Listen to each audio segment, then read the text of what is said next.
is confused about something that you posted in the group chat. And Is it the cat girls? It's not the cat girls. I don't know. I don't know what. I don't know what it is. It's Canadian. It's Canadian teenagers in jean jackets. Like I don't get the joke. Wait, are they Canadian? Are They're wearing denim? I don't. Or did you just assume that they're Canadian?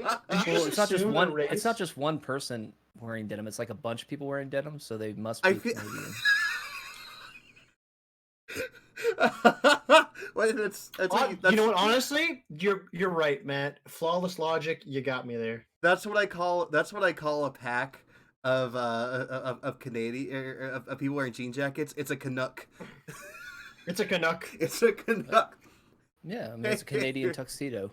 From the It's flapjack. like, oh yeah, me and Jenny were at the food court at the mall the other day, but then a whole Canuck of jean jacket wearers showed up, and we had to scram before they fucking took our lunch money and apologized for it. Oh So fuck! sorry. Already with this shit. Goddamn. Hey, the flapjack 123 says, "Sup? What's up, my dude?" Hey! Once again, Yo. huge shout out to the work you've been doing, dude. It fucking Because he did both of them. Yeah. Since last week. Yeah, and on top of that, he did our background. Honestly, the dude's a fucking legend. A fucking legend. Absolute Go back legend. and look at our past podcast, Flapjack. Like there's some golden moments there. And he's not Oh my just. god, we actually have an icon now? What is this? Yeah, we do. No, Flapjack's been the doing broadcaster has indicated that this channel is intended for mature audiences. Yeah, I don't know how mature we are. Flapjack's been doing some fucking work. But yeah, hey, we got some stuff to talk about, but we're not disparaging Canadians. You know Wait, where you're else not I've Canadian, heard are you, Flapjack? No, he already answered this. Dutch. He's Oh, Dutch. he's That's right, he is God Dutch. damn it, Reed. No, but you know where else I've heard the name Flapjack?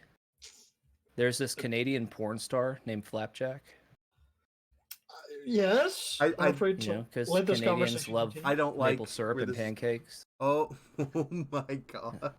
and they had this We're offending so many Canadians right Could now. you They had this, imagine? like, special pancake trick in the porn Could you imagine? that Flapjack would always do. Could you imagine getting like? Thank goodness it's the winter and all the Canadians are hibernating right now. Otherwise, they'd be really upset.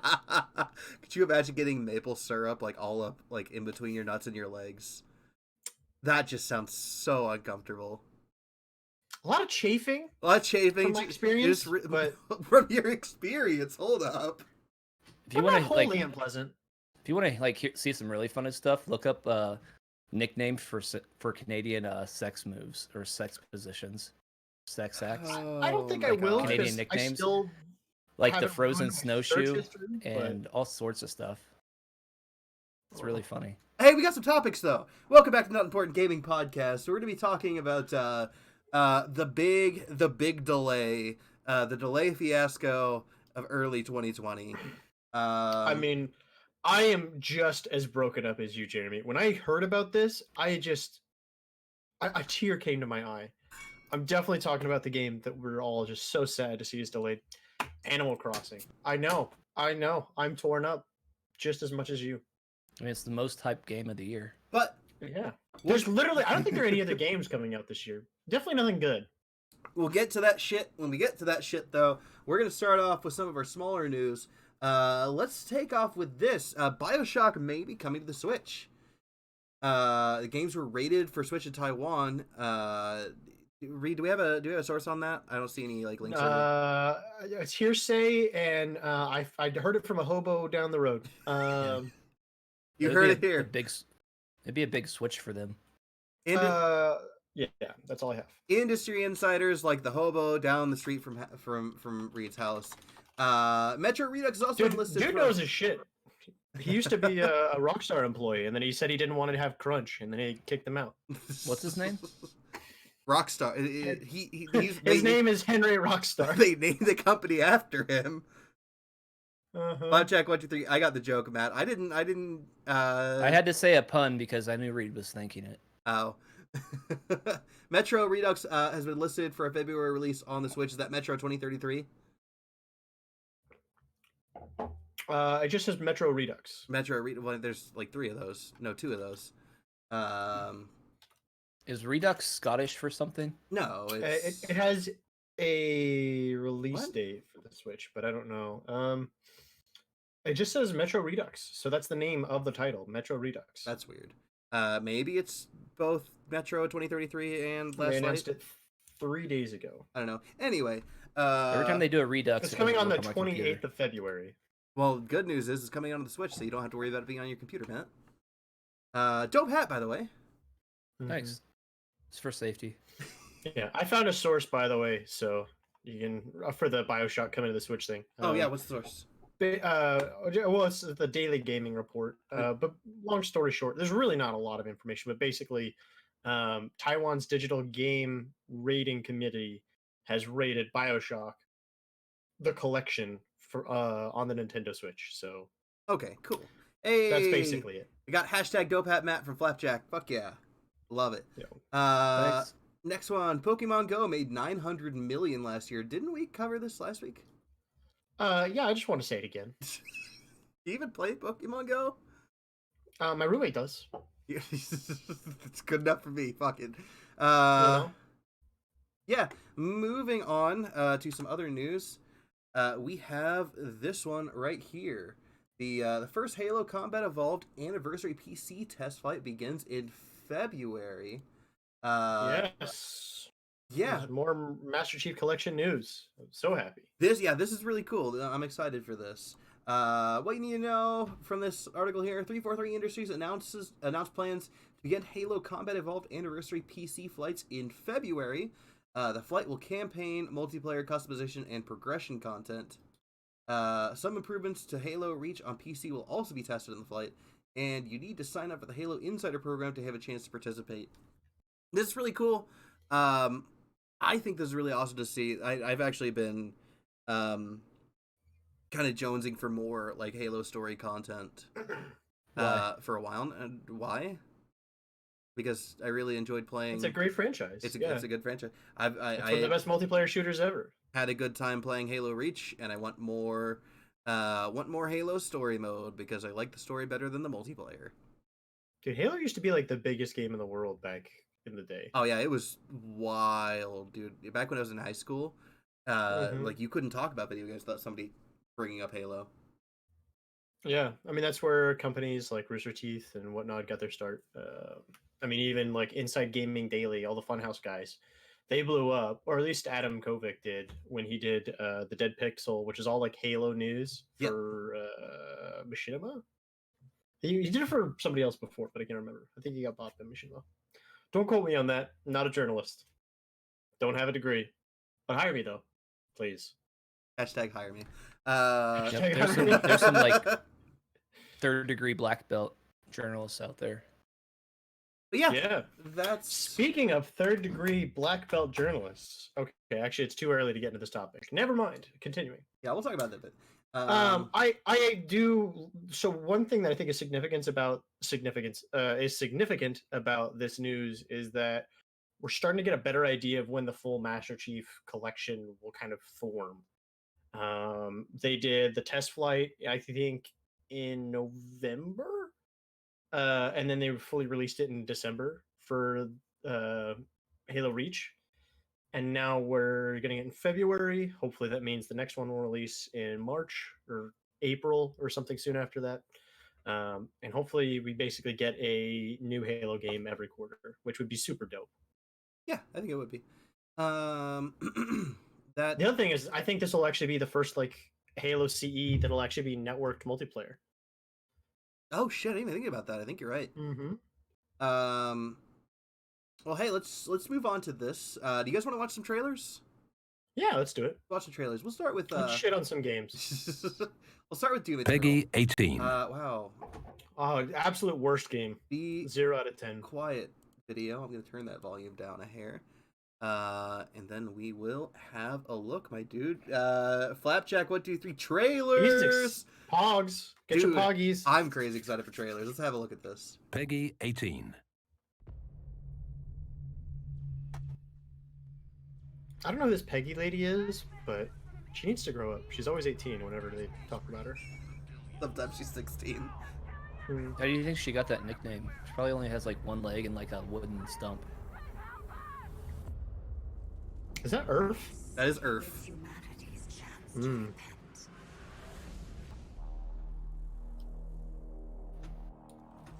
Against all Flapjack Earth. Yeah. wickedness that mankind can produce. Oh, I recognize that. That's Florida. Yeah, this is before the demons showed up. Oh yeah, I went and visited last December. It was great. You don't know how true that shit is. Worse. For millennia we have survived. Although I think there were more guns in Florida. Sacrifice in the name of our prosperity. What's the Liberty Bell doing in Florida? A human to defy Someone stole it. traditions. Florida man.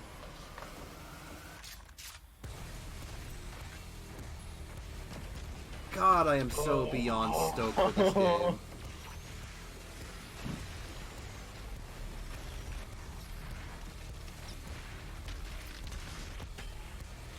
What is this? Rage 3? That was a good joke. Flapjack123. This is this the first time we've seen his face before? See, Have I I seen just his face? butchered that. It's the first time we've seen his face. Well, yes and no. This is the first time we've seen this Doomslayer's face. It depends on whether you think this is a continuation of the original Dooms or not, because they did have his face like at the bottom of the screen in the original Dooms. They had a He-Man sword. Yeah, I fucking love this sword. Also, Yeah, it looks dope. yeah, 2320. That's we're gonna be seeing this. I am so beyond stoked for that shit. Did you see I that just one like how they've- skeleton? It had trumpets on its back. Oh no, you're gonna make me do it, aren't you? Spooky, scary skeletons. Here we go. What it did? It had trumpets on its back. You made me do it, Matt. Well, see where the guns are on this one? There are actually trumpets where the guns are. Oh my god. All right, that's Oh, they just took the D part and they reflected it to make the T. That's tight. yeah. All right. So there's that's. Do you think Doom. do you think that skeleton went through that transition by choice? No, there's lore. Well, whatever it decides it wants to be, we accept it. We're very accepting. For the game There's society. lore like behind how most of the demons are made. Like some of them are natural born demons, like the Mancubus. So- Some of the them just Cacodemons. self-identify. Some of them are fucking like humans who were taken and molded and ripped and forced into being demons. I just love the idea of like some Joe Schmo being like, I identify as the demon, and they just like they welcome him in. You're like, welcome, Henry, welcome, come be demon with us. And he's like, oh, thanks. I can't wait to kill people and torture. It's something that I've known. It's just always been inside me all along. Oh my And god. I can't wait to just let it go. Flapjack asks, "Do you guys see the PS5 leak?" That depends on what you're referring to. I'm digging into it right now, Chief. Yeah, Exclusive expert journalism happening right now. I'm hacking into news headquarters. but in the meantime, because we do have a little bit of PS5 news we'll be talking about in a bit. But in the meantime, let's go ahead and watch another trailer. Next one we're going to be watching is the Resident Evil 3 trailer. Let's go ahead and get that queued up for you, dudes. Just another generic Resident Evil game. I hate you so much, Matt. You don't understand. Flapjack said some random cleaner posted a picture and he was like, LMAO, I'm cleaning the PS5. Oh my god. All right, I'm posting it in Cool Shiz, the alleged picture. I don't know if that's the one that he's talking about. God, the Nemesis looks so cool. I'm with the Umbrella Biohazard Countermeasure Service. UBCS for short. The city is completely cut off. I'm surprised they had such a quick turnaround for this. Is that a younger Keanu Reeves? My men No, he's cannot already do this Keanu Reeves already in a alone. game. The town's crawling It with is. streaks. No chance of fighting It does look a around little the bit like city. Keanu Reeves. Why is she here? It's a younger She's unreliable. Hispanic Keanu Reeves. It's me he's after. He's Carlos. I'll buy you some time. Hey, wait! Wait, Jill!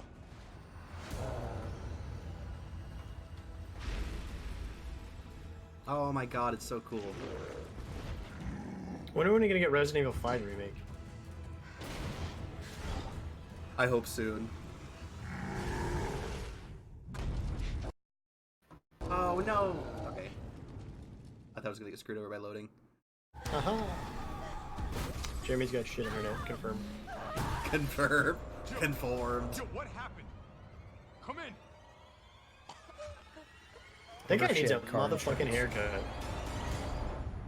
And that was coming April 3rd! We're getting all kinds of cool shit coming up here pretty soon. Hmm. This is a thing. 2020 is turning into the year that 2019 should have been, in my opinion. Boom Shakalaka 8989. Any of you checked out Hellblade? That is a good question. We actually watched during our. We watched the trailer. Yeah, we watched the trailer during our TGA conversation, and that also looks excellent. Yeah, it looked pretty good. Yes. It's one game that I won't talk shit on.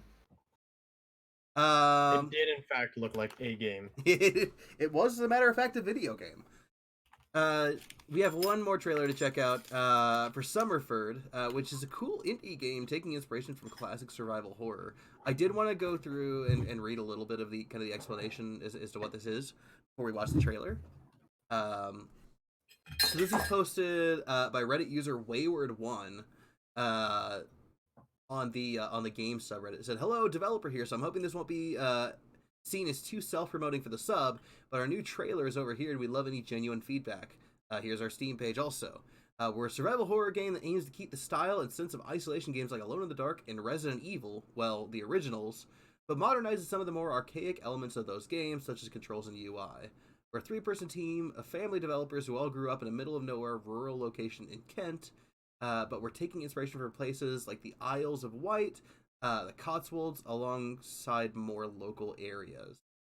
We're trying to create an English village that feels real, so while Summerford was a reasonably pretty area in the past, we're trying to develop something less like the classically beautiful English villages you'll see in most media and make something a bit more real. That is to say, it has less World Heritage sites and more fish and chip shops." So let's go ahead and pull out this trailer here, so you guys can get an idea of what Summerford is. It's kind of like talking up his shit a little bit, but I get it. Yeah. I mean, he's a developer. Of course, he's gonna talk his shit up. Boom Shakalaka, download it now on the PC Game Pass. Fingers crossed. Oh, you're talking about the original? Yeah, no, huge fan of the original. You should 100% play it. But yeah, let's go ahead. Yeah, go ahead. Let's watch this Summerford teaser trailer here.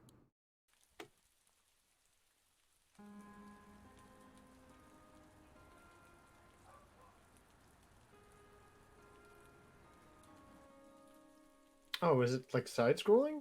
I'm confused. That's a type of camera shot in cinema, Reed. They put the camera on some train tracks and they roll it sideways. Got him. God damn, Matt. That was brutal. I'm shook. Shooketh.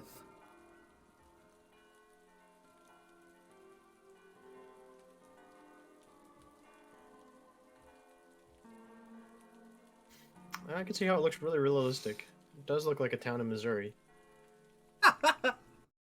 These are all dead meth heads. Oh, no. Yeah, so there's not much in the way of stuff for the trailer or for the game just yet. But Yeah. that at least gives you like a vibe of what they're going for. I'm gonna be honest. There's nothing about that really stood out and seemed unique to me. I think so. It's got 1.1 thousand upvotes on the game subreddit. Yeah, but they like shit themselves over like anybody who's an indie developer, you know? That's true. Like, oh, I made a tic-tac-toe game all on my own. 50,000 upvotes. Looking at some of the comments for the Big Red Orange Crush, looks neat. Definitely more of a Silent Hills vibe than Resident Evil to me, but it's ominous enough that my interest is piqued. Wishing you the best in development. I'll keep my eye out for updates. You know what would have made that video better? What? If it was just one room.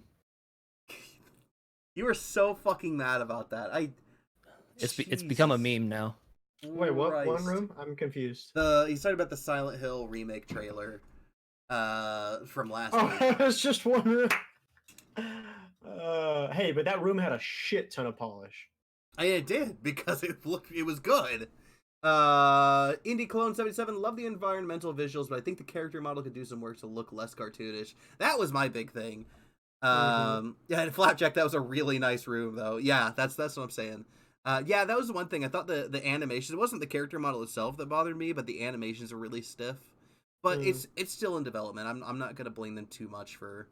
I mean, it's gonna be an indie game, right? So you just gotta set your bar of expectation for that. So. Yeah, that's the thing. Is who knows what the level of quality is gonna be. And to be fair, I think most of the quality will come from the writing rather than like the visuals or animation. So yeah, that's gonna be more important to me than anything else. All right, let's move on to some like actual news. Let's start out with Sony. Because Sony is going to be skipping E3 again. We got this article from GamesIndustry.biz. So edgy of them. I mean, is it? It just seems like a smart business move, you know? They're hipsters. What they're saying is PlayStation will not participate in E3 in 2020. The company will instead attend hundreds of consumer events across the globe. The firm told GamesIndustry.biz that it does not feel the vision for the event is right for what it has planned this year. Instead, it will attend hundreds of consumer events to showcase the upcoming games for PS4 and PS5. After thorough evaluation, SIE, Sony Interactive Entertainment, has decided not to participate in E3 2020, said a Sony Interactive Entertainment spokesperson. We have great respect for the ESA as an organization, but we do not feel the vision of E3 2020 is the right venue for what we are focused on this year. We will build upon our global event strategy in 2020. I want to stop there for a second to kind of explain what they're talking about when they say they don't feel it's the right vision. Because I've done a little bit of like looking into this, and what they're referring to is the ESA is starting to try and build E3 into like an influencer event and trying to make it about, you know, like gaming celebrities rather than about, you know, being an investor conference. Which I could see why that would push Sony away, especially considering, you know, how dominant they are in the market right now, and how they'd be far more interested in advertising and trying to get new investors rather than, you know, have Ice-T come on and tell people that they're toxic gamers. Yeah, I'm still fucking mad about that, by the way. Yeah, we did a whole segment talking about like the plans that they have about changes for E3 and whatnot, and I don't know. I just feel like E3 is slowly losing its hold on being the place where video games are shown off and announced. It's not the hype machine that it used to be. I'm much more excited about the trailers that come out of the Game Awards than E3 almost. I mean, the only thing I really care about is the presser, right? Now it's just the Xbox presser because like Nintendo doesn't do shit. Yep. And what was the fucking one business? The fucking Blizzard. crazy one? BlizzCon? You know what I'm talking about. No, the crazy people. The one with all the blood and guts and swearing. Devolver Digital. Devolver Digital. Their showcase them. is fucking god. They're beautiful. I love them. Yeah. Flapjack123 says, "For fuck's sake, Sony." And then he also said, "You should have seen the chat when Ice-T was talking about that." God, I didn't look at the chat, but we were doing our own live stream at that point in time, and I was fucking seething. That was the worst thing they could have like opened up with. Good fucking god. So sometimes with other marketing, other markets for different like merchandise and stuff like that. Events like these, sometimes big names will pull out and stop coming. And they'll hold like their own during the same exact time, and they'll rent out the floor of a hotel or like a ballroom, or they'll just have it in a single hotel room, and they'll invite people in and they'll showcase their stuff in like these private closed door things, and then it'll come out after that instead of going to the big event. And I don't know if it's because of hurt feelings or they don't want to pay the money to go to E3, or like Jeremy said, it's starting to, and you as well, Reed, like E3 is starting to go in another direction that they don't want to be associated with. But for these other people that are doing that, for these other types of markets, it seems to go well. I mean, people show up like, hey, we're not going to the event, but we're one block away in the Marriott or the Hilton, and we've got 3 hotel rooms, and they contact journalists, and the journalists come in and talk to them, and they show them what they're working on. Yeah, I just think also the industry itself is just changing. The cycle of, like, first of all, the gaming landscape is completely different. There's so many different indie games and random projects out there, and the big AAA games have just been so lackluster that like people have put. I can imagine that big companies, either EAs or whatnot, have put a lot of money into these big AAA titles, and then just having them just fall flat, and it's just they lose too much money on that shit. Boom Shakalaka 89, Right, yeah. 89 says, yeah, it's all about the money for sure. I don't know that it's necessarily about the money. I honestly think I think they're being honest engine with us here. I think that they really do. I think they really do honestly just don't like the direction that E3 is going. I don't think it's a money thing. I think they could afford to go to E3 if they wanted to. Flapjack123, do we know when Sony is doing their thing? Because maybe they don't have their shit ready for E3. They've said they're doing hundreds. I think they've said they're doing a whole shit ton of events, like a whole shit ton of little events, rather than one big one in E3. So I don't necessarily think it's that they don't have their shit ready, because it's fucking Sony, and they right now they're drowning in cash. They're drowning in exclusives. They have some of the most anticipated exclusives in fucking years coming out this year. Well, they did have a bunch of cash, but they just bought Bethesda. They had one specifically in September, I think, for a lot of their gaming announcements last year, I want to say, but don't quote me on that. So unless they just don't have like I guess you could argue that they've been focusing so much on these games that are coming out, they haven't put anything towards what the next game is going to be. But I don't know, that's one of those questions that you always have to have as a developer is what do we do? Do we want to do a sequel? What's our next game after we're done with this? So I can't imagine they don't at least have like a splash screen for something ready. And ultimately, they could not possibly do worse than Ubisoft's E3 last year. So yeah, what's the company that owns Bethesda? ZeniMax, yeah, ZeniMax. Yeah, so what if Sony's just not going to E3 because they're dumping all their money into ZeniMax?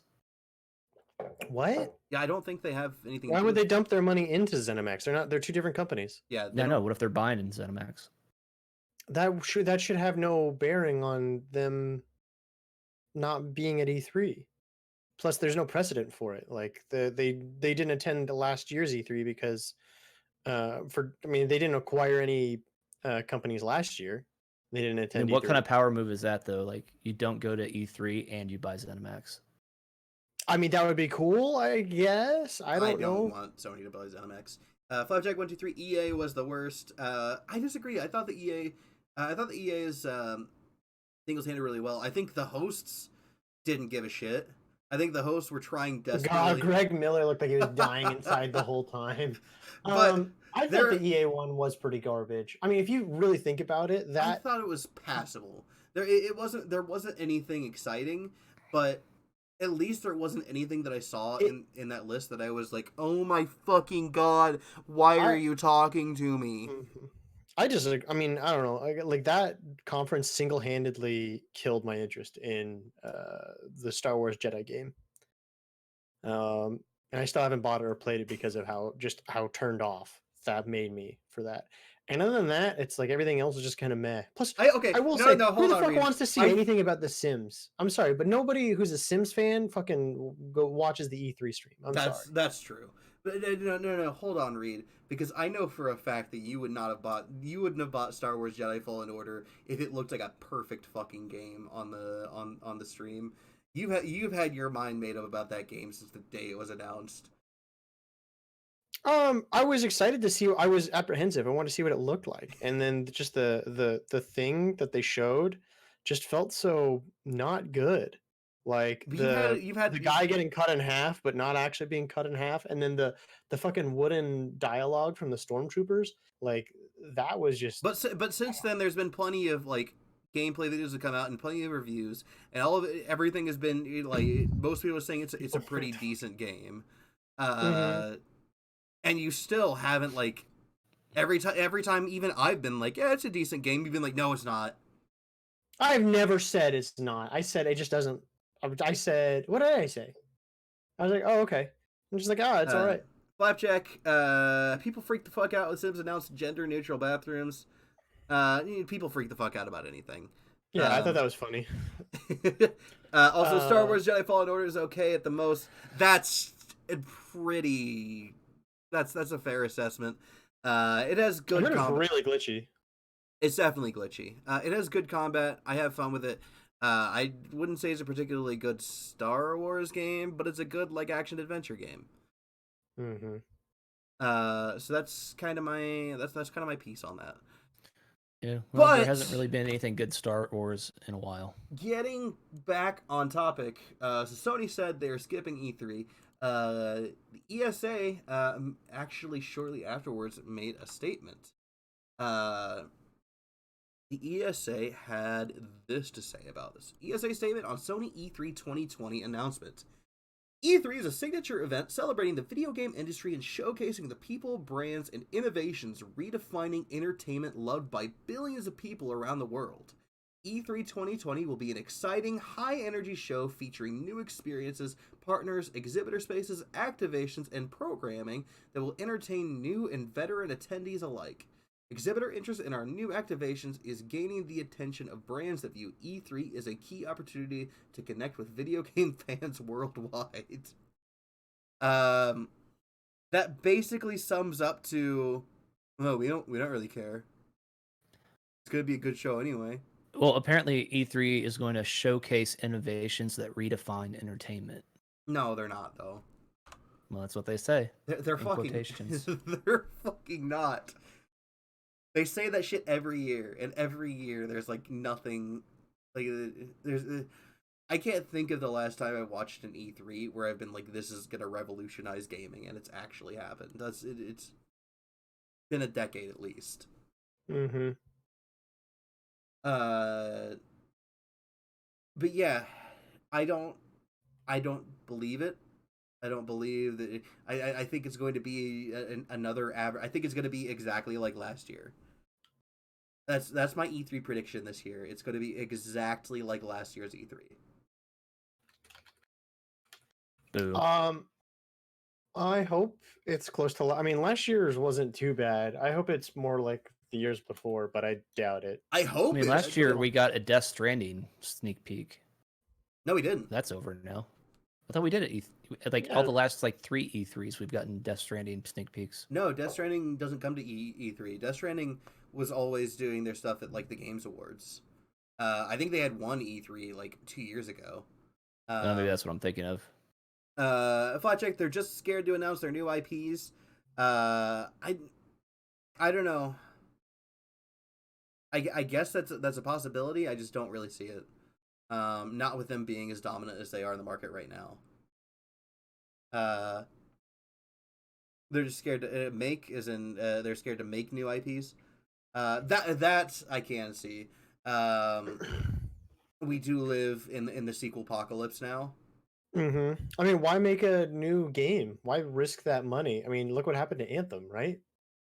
the whole thing fucking imploded because they tried to make a new IP, but they didn't have good guidance. Yeah. Or if they What would if have there just is no made new if PlayStation they would have made 5? a new Mass Effect game, it would have made more money at least. The Elden Ring looks cool. Yeah, I agree. The Elden Ring does look cool. I'm actually really excited to see what the lore looks like, because that's my favorite thing about Dark Souls. I mean, that's my favorite thing about Dark Souls games. Is the lore is just so good, and the fact that George R. R. Martin is going to be involved with writing the lore, that has me pumped. Mm-hmm. What if there is no new PlayStation 5 and it's just going to be like a streaming service thing like the Stadia? It will not. Yeah, There's no it way won't. that would never succeed in any world. I don't see that happening. But we've been about 30 minutes. So hold on. Boom Shakalaka 89 agreed. They don't need to advertise the Piss 5. Everyone knows it's coming, and a ton of good games are coming with it. Ha ha ha! No way. I'm assuming that's in response to you saying that they're gonna do a streaming service. Yeah.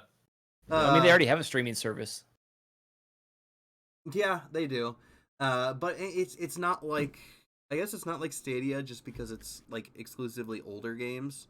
Well, and it also has localized hardware. Yeah. Anyway, that's wow, what happened to my words there? They fell apart. That's our Sony E3 stuff going on. Let's get into one of our big topics though, which is the cavalcade of delays that happened this week.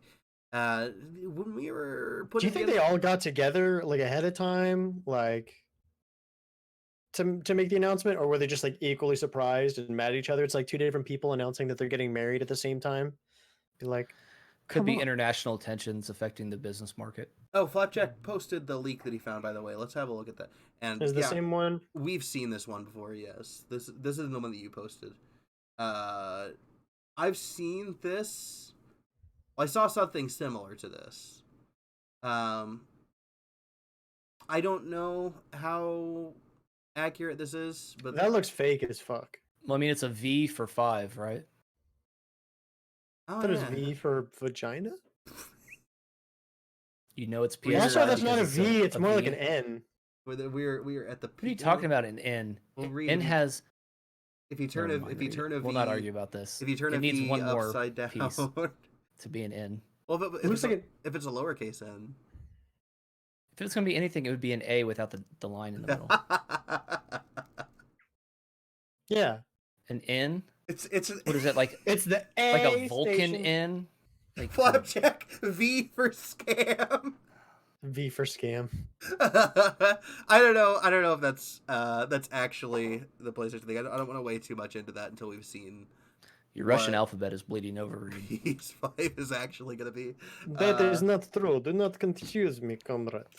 V. Let's go and talk about these delays. Because we got a shit ton of delays that all hit us this week. We'll start off. Excuse me. We'll start off with Final Fantasy VII. We got an official statement from Square Enix. Wow, holy shit, their website freaks the fuck out every time you open it. It's tracking all your information. That's exactly what's happening.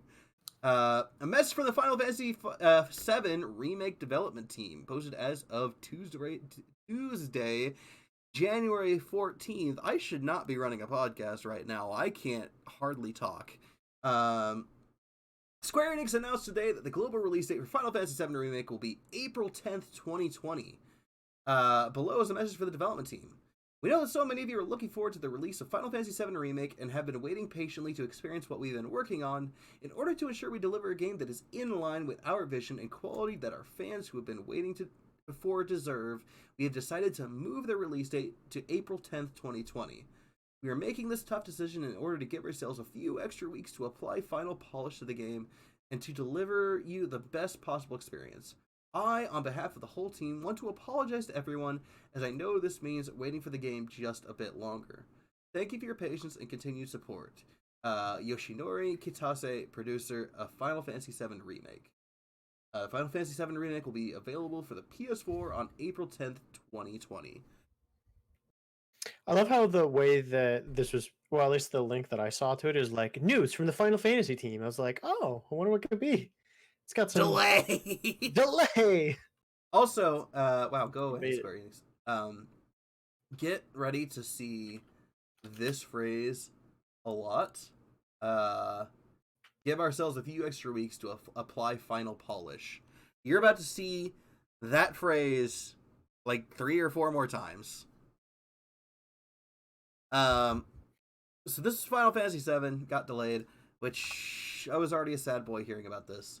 I was also curious because that meant that they were going to be going toe-to-toe with Cyberpunk, which is going to be coming out 6 days later on April 16th. Not anymore. Which is However, like right after your birthday, right, Jeremy? it was the day of my birthday. However, then this happens. For the Cyberpunk 2077 team, we have important news regarding Cyberpunk 2077's release date we'd like to share with you today. Cyberpunk 2077 won't make the April release window, and we're moving the launch date to September 17th, 2020.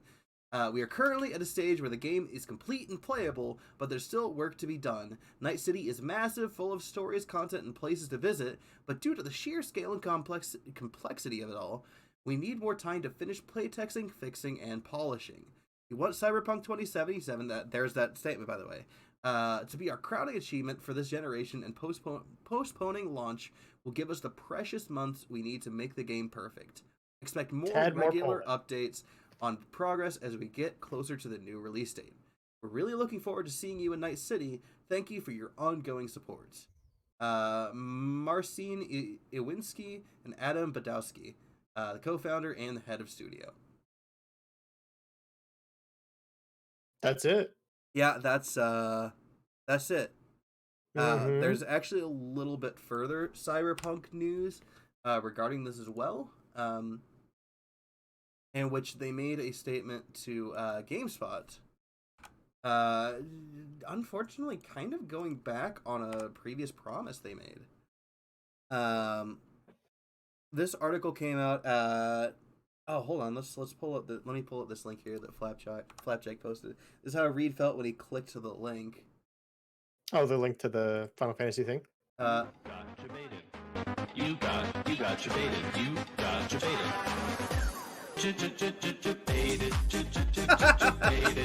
You didn't put it on the screen. You want me to put it on the screen? I'll put it on the screen. Well, we're just gonna sit there like an idiot, just fucking listen to music while we're just sitting here.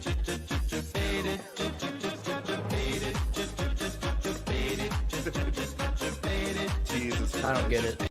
You got debated. Yeah. Oh fuck. Okay. I'm By a saving sick that. pickle? I'm saving that link. Thank you so much. That's actually fucking amazing. Flapjack, no, not Cyberpunk. I know that's how I felt about it too. Boom Shakalaka 8989. So sad. So sad. So sad. You know what's really sad, Jeremy? Is the Cyberpunk 2077 delay won't reduce crunch as long hours are still planned. That's what's still sad. Yep. Flapjack, I'd rather have a delay than a broken game, though. Yeah, I can agree to that. Cyberpunk 2077, we try to limit crunch as much as possible, but it is the final stage. Oh no, there's autoplay, Jeremy. Stop it, please. No. I can't. I have the audio off. As part of CD Projekt Red's press conference following Cyberpunk 2077's 5-month delay, the Polish developer confirmed that it will be asking its employees to work extra long hours to finish the much-anticipated role-playing game ahead of its scheduled release in September. During a Q&A session, CD Projekt Red was asked if the developer team would need to crunch to finish Cyberpunk 2077. Adam Kaczynski, who is CD Projekt Red's joint CEO, confirmed that he expects the team to need to work long hours to finish the game, though he said there is a plan in place to attempt to lessen the periods of crunch. To some degree, yes, to be honest, Kaczynski said. We tried to limit crunch as much as possible, but it is the final stage. We will try to be reasonable in this regard, but yes, unfortunately. You sacrifice some things to do that, and to be part of that, there are a lot of people who come into this industry that are fresh. They don't really understand what it takes to do it. He said, so we get a lot of new guys coming in, and they go, oh god, this is like too much. But then we have other guys come in from Rockstar Games, and they're like, this is not even crunch. We're doing the best we can to keep the work under control, but sometimes when you're doing some big-ass game like this, it's not always possible to do that. It takes really hard to make it really awesome. Who's fucking pounding away their keyboard? Not I. Which one of you motherfuckers in the middle of me talking is just pounding away on your keyboard? It must be Reed. He's the one typing in chat. Jesus Christ. Boom Shakalaka Lol, I'm sure they will get paid some overtime. Yeah, I don't know. I don't know exactly how crunch works, to be honest. I know there are some places that don't. There's definitely a very serious murdered. Yeah. Someone's going to die tonight. I like how there's like a very serious topic. We're talking about video game crunch, people's lives being ruined, all for the sake of our entertainment. And you know, Matt just can't seem to just keep his fingers under control. I'm being good. I'm just sitting here drinking my beer. That's my reaction. Oh fuck! I opened up like a shit ton of links doing that. You know when Reed waxes his mustache, he's up to no good. I really feel bad for my mechanical keyboard. This thing's expensive. I shouldn't have fucking done that. Yep. I think crunch, until there's like stronger legislation to protect video game employees, crunch is just the nature of the industry. We can bitch and moan and try to white knight all we can, but we still buy their games and we don't care. Not me. I'm not gonna buy Cyberpunk 2077. Well, that's because you're a bitch, Matt. No, this is really shitty though, because like I said, this is going back on a statement that kind of a non-committal statement that the CD Projekt Red had made before. They said we're going to try to reduce crunch as much as possible. They were smart to at least use like weasel words like that. Yeah, I'm pretty sure everybody and their mom gonna made try those statements. We're gonna try to do it. Well, there was apparently that Nintendo so I guess the other thing that was announced that was going to be delayed was Animal Crossing, and Nintendo said that they are officially delaying it so they don't crunch. So who's to say whether or not? Blackjack123, Matt, what modern games do you like? Yes, Matt. There's no what in that sentence, Jeremy. He's asking if I like modern games. Yes, I do.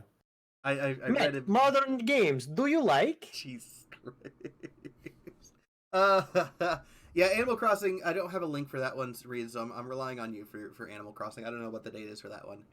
No one cares. I certainly don't. And the last one that we have. Well, Matt never answered Flapjack's question. Do you like modern games? He said he does like modern games. I said yes. I said yes. Oh, okay. Sorry, I filtered you out. I like the good ones. I do that all the time, so I don't blame you, Reed. Judge me for Russian spelling. It's 417. It's okay. I play Dota. I can read broken English perfectly. Oh, jeez. The last game that we know that got delayed was Marvel Avengers from Crystal Dynamics, also being published by Square Enix, interestingly enough. Important Marvel's Avengers update, posted as of the 14th. To our fans, at Crystal Dynamics, our ambition has always been to deliver the ultimate Avengers gaming experience. In order to achieve that goal, we made the difficult decision to move the release date of Marvel's Avengers to September 4th, 2020. As fans ourselves, it is an honor and a privilege to work with these legendary characters we know that these superheroes mean to us and true believers around the world. When we set out to bring you our vision for Marvel's Avengers, we committed to delivering an original story-driven campaign, engaging co-op, and compelling content for years to come. To that end, we will spend the additional development time focusing on fine-tuning and polishing, there it is again, the game to the high standard our fans expect and deserve. Worldwide teams working on Marvel's Avengers sincerely appreciate the support you've shown us. We thrive on your enthusiasm and feedback, and we can't wait to show you more. We apologize for the delay. We're confident it will be worth the wait. Scott Amos and Ron Rosenberg, co-heads of Studio Crystal Dynamics. That was a little padded. Yeah. And they all were. There's a lot of hype behind this game, and I don't know why. I feel like all superhero games have been pretty garbo in the past. What?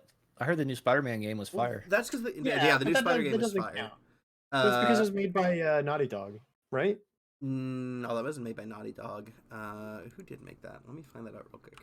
It was Tyler the same just people that played- made Jack and Dexter. It was not. No, it was 100% not Naughty Dog. It's Insomniac Games. Insomniac. That's what I meant to say. Yeah, they didn't make Jack and Daxter. No, but they made Ratchet and Clank. They made Spyro. I don't think they made Ratchet and Clank either. Oh no, they did. They did make Ratchet and Clank. What do you mean they didn't make Ratchet and Clank? What are you gonna be telling me that they didn't make no Ratchet and Clank? But you just thought they made Jack and Insomniac Daxter. games? You just fucking thought they They made also Jack. made Sylvester. Yeah, Jack and Dexter's the same thing. No, no, hold up, no, they're 100% not the same fucking game, and I will fight you over this. I will drive all the way to Oregon, and I will fist fight you bare-chested on your front lawn. Oh, I'm sorry. Main character with little dude that hangs in his backpack. What's the difference? They go around, they beat up bad guys, they find collectibles, they upgrade their weapons, and they eventually beat the boss at the end. Completely different game. I'm so sorry, Jeremy. Take back everything I said. I'm so mad at you right now. Flapjack. Square Enix weebs. I love that. Why can't they delay one of those 10,000 remakes? Jesus Christ. Yeah, no, I did not need another fucking Dragon Quest game. I really didn't. I know, like Resident Evil 5. I mean, why would they want to do that? They're not doing a remake of Resident Evil 5. And also, Square Enix has nothing to do with the Resident Evil franchise. Matt has secret insider information that he accidentally just slipped, so just ignore him. I don't know why, but for some reason I thought you were gonna be like, Matt has a fucking massive brain aneurysm. Just don't worry about him. What? No. This kills the Matt. This kills the Matt. Oh, fuck. Let's move on. Reed, what do you want to talk about? All right, so shit's delayed. To be fair, this hasn't affected me too much, right? It's like I don't have those games now. Tomorrow, I still won't have those games. I'm a mad boy about him, though. Yeah, well, it's Why? okay, Jeremy. You're a very soft, sensitive boy, and we will protect you. I will protect you. I'll protect your heart, Jeremy. Like always. I'll protect these nuts. Yeah. What games come out this week, right? We talking about that? We can do that. Yeah. There was one game that was actually worth the shit, and that was Dragon Ball Z Kakarot. The rest of them could go suck my left nut. Is it good? I have no idea. I've heard it's good. It looks good. The other ones are Atelier Chalet, Alchemist of the Dusk Sea DX, for PC, PS4, and Switch on January 14th. A long way down, we have our PC on the 16th. And Ryu ga Koto, it's Japanese, I can't pronounce it. If you got something to say, Jeremy, say it. Just spit it out. Yakuza like it. What? What? Sorry, What? Tyler got me all excited about the Lumberjack Dynasty. Lumberjack Dynasty is being pushed back. All right, no. Let me go back. That's the real delay that we Ryu ga need to be talking Kotoku about. 7. Yakuza Like a Dragon. Coming out for PS4 only in Japan on the 16th is when that came out. And lastly, Dragon Ball Z Kakarot came out on PC, PS4, and Xbox on the 17th. Flapjack's a little mad at me for not being able to pronounce this shit. Spit it out! Get it out. So yeah, that's what came out this week. Next week, we got some shit. We got Temtem coming out on PC on January 21st. That's a Pokemon ripoff game. I saw like the let me pull up the image for it because even the logo is a ripoff. But it's MMO. I didn't know that. Oh, it's an MMO? Okay, that is a little different. Flapjack, what do you guys think about the new Assassin's Creed taking place in the Viking era? So I like the idea of like the Viking area. I just like Vikings in general. I think they're cool as shit. But it's annoying that you build a game that like one of the founding pillars of it is parkour, and then you continue to put it in settings with the least architectural significance in history. It was really cool when you were in Rome. It was really cool when you were when you were in Damascus and stuff like that. What are you talking about? Damascus, Reed. I know.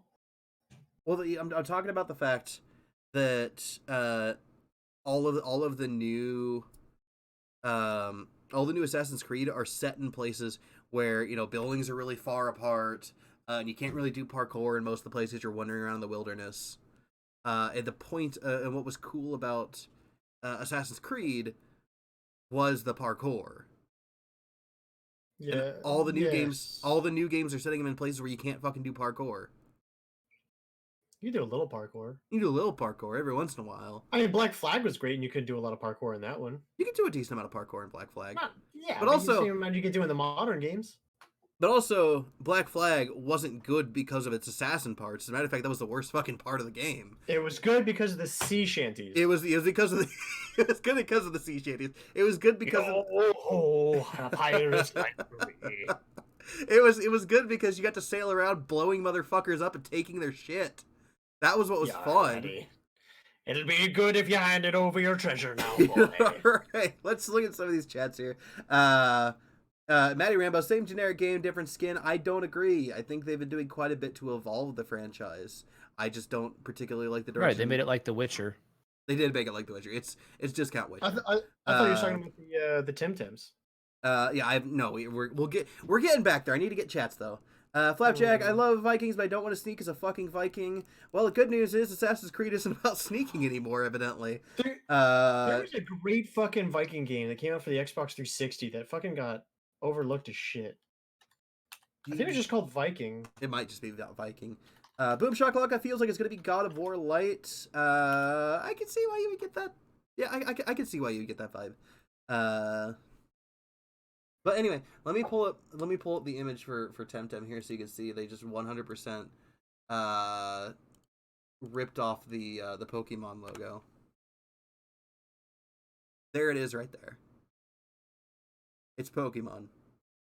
It's Viking Battle for Asgard. Is what the game oh, dude, I did fucking hear about awesome. that. Was it? Wow. I remember seeing it and being like, man, the cover for that makes it look like fucking Carbo.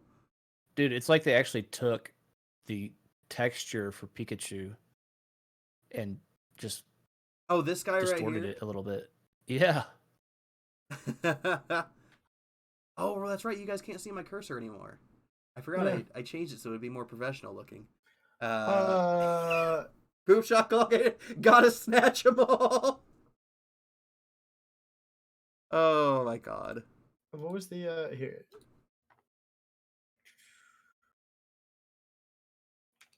I don't know where I went. Oh, here. I'm putting a clip in the doobly-doo now. A clip? A clip. Well, the rest of the games that are coming out this week, Ember Branching Story, it's an RPG, isometric perspective, coming out on the 21st. It looks pretty decent. Kingdom Hearts 3 Remind, coming out on the 23rd for PS4, coming out February 25th for Xbox. Oddworld Stranger's Wrath HD, coming out on the 23rd for Switch. It's a remake of the old Oddworld Stranger's Wrath game for PlayStation 2, which was dope. Everything Oddworld is dope. Mosaic coming out on the 23rd on Switch. Oh, it looks you need to pull up a trailer for Mosaic. That game looks dope. Grab a trailer for that one while we're talking about the rest of our stuff. Walking Dead Saints and Sinners, which is a VR game, is also coming out on the 23rd. Let's go ahead and have a look at this Temtem trailer here. Holy shit. Holy god, that was fucking insane. How's the game isometric, Jeremy? Isometric? The perspective is isometric. For Ember. Welcome to the world of Temtem, a what does that massively make? multiplayer creature collecting game. It's like friends, you instead of if you're looking at a cube, right? Right. And if you look at it straight on, you're looking at the flat face. If you're looking at it from the right side, you're looking on the right side face. So you're like at a 45-degree angle and looking up and down. and engage Here, in you'll see what I exciting mean and for unique the. I'll pull up an skill-based info trailer combat too. to determine who's Yeah, the best Temtem isometric is gamer like if you in looked the at like Airborne Archipelago. one of the Temtem is a angles massively between multiplayer faces. online experience Diablo that's 2 important for isometric? each player Yes, to be Diablo able 2 to is stand an out. isometric Create game. and customize your Okay. tamer with dozens This of looks options and so much like cosmetic items, Pokemon. and Holy when you're ready shit. to set off on your adventure, Temtem features a robust emote system to help you connect with other players. The Airborne Archipelago Flapjack, is a this is living, literally breathing scuffed world packed with colorful Pokemon. characters, It's different super. islands to explore, quests But to hey, complete, if you're pissed and off of at old course, Pokemon, come Temtem get to tame. your new Pokemon. You just cut out a whole shit there, Reed. It's okay. No one cares what I say. That's certainly true. Mosaic, let's go ahead and have a look at that trailer now. What is it? The Sims meet. No, it's literally Pokemon. It's like a Sims Flapjack and JRPG. Pokemon 2020 is already scuffed. That's true as fuck. Oh, I do remember the trailer for this one. Because it was super fucking weird. Boom Shakalaka, the smartest thing Reed has ever said. Fuck off.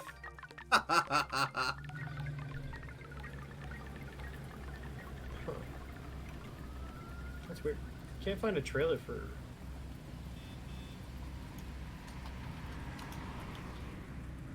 Wow, this game is so isometric. This It's is not the isometric game.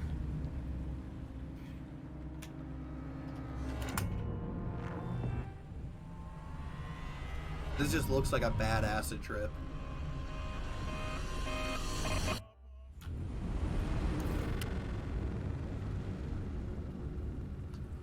I like the artwork. With the crying Pepe.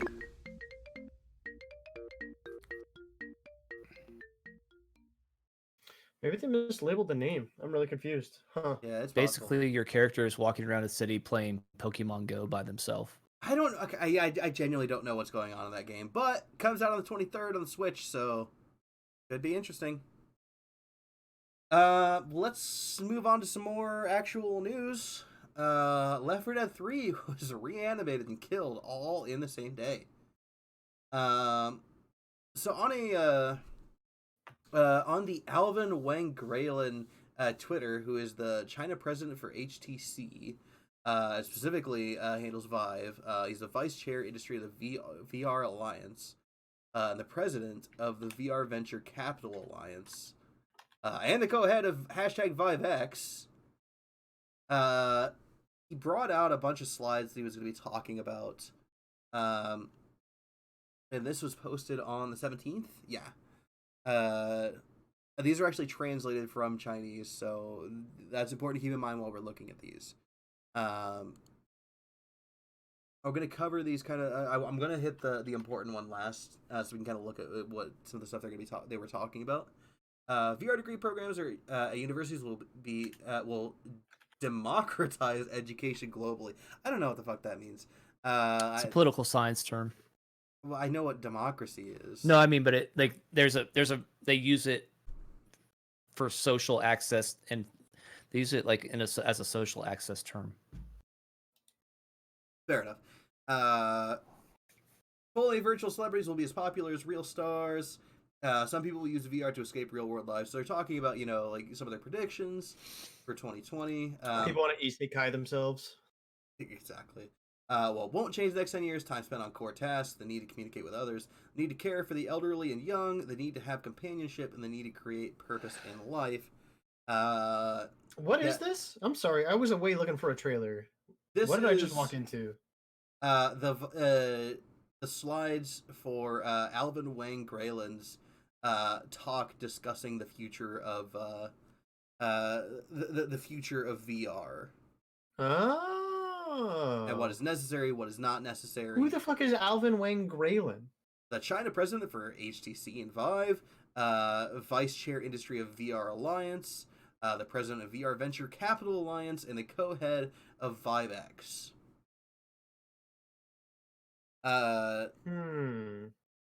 Here, so societal changes in the next decade. China equals U.S. GDP. Healthy lifespan will grow by 10 plus years due to gene tech. Most valuable company will be one that offers immersive computing devices. China will lead the world in most major technology sectors. Generally, a lot of it is. Just some of this is like kind of a little bit scuffed, like the nationalized cryptocurrency. I could kind of see that, but that's also it could go I mean, I don't know. I think that's not a guaranteed thing. Yeah, it's a lot of it's not guaranteed. I don't think that China necessarily is going to lead the world in most major technology sectors. Like, I don't know that that's a guarantee. They're major. They're a competitor. I'm not going to deny that. No. What I'm saying, they're major inhibitors in that society that really hold them back in a lot of different ways. Yep. Flapjack, I like that people act like VR is this magic thing, and you look at VR chat and it's just for recent weeks. Yeah, okay, but hold on, because VR chat is like don't forget Uganda Knuckles is like the bottom of the barrel for VR though. All three of us own VR devices, and I can say from personal experience that there is a lot of really cool magical shit that you can do in VR. You could also spend your time in VR chat, which is like driving a spike directly into the cortex of your brain. Yeah. I took my VR headset to Christmas this year, and to let my family try it out. And my 97-year-old grandmother, who was just this last year, like in the last 12 months, like forced to leave her home of like 60 years to go live in a retirement facility. She's 97, and she did not want to go. But, her brain's still great, but her body's failing. Mm-hmm. So I put her in the Vive headset, in the VR headset, and put her in, what was it? Nature walks, which is like nature environment stuff, where you're just out in the wilderness, like in nature, and there's wildlife, and it rains, it snows, whatever. And she loved it. Like, she had it on for like 45 minutes to an hour. She didn't want to take it off. And, really? Like, she kept trying to catch the raindrops, and like she was like, moving her hand in front of her face. And then after she was done and took the headset off, all she talked about for the rest of the day and the whole ride home back to her facility was like how much she loved it and how cool it was and how she wished like she could do it again. And my mom was like, "So you're gonna tell the people at the nursing home, or are you gonna tell people at the facility, what what you did, or like what it was like?" And she's like, "They wouldn't believe me." You should get her one. We should all Kickstarter one. Well, I mean, you can get an Oculus Quest, which is just 20 FPS slower than the Vive with the same resolution for $400, and you don't need a computer to run it. That FPS does make quite a difference, though. Flapjack says, "That's so wholesome." I gotta agree. Yeah, I mean, she loved it, dude. But okay, getting back on topic though, this is the slide. This is the one that everybody latched onto, and it was like, holy shit. And it's this line here specifically. Valve, Half-Life Alyx, and Left 4 Dead 3 will drive consumer and AAA studio interest. And people saw this and absolutely fucking lost their mind because people hadn't heard of, like, people have been asking for Left 4 Dead 3 for fucking ages now. I've been asking for Left 4 Dead 3 for fucking ages.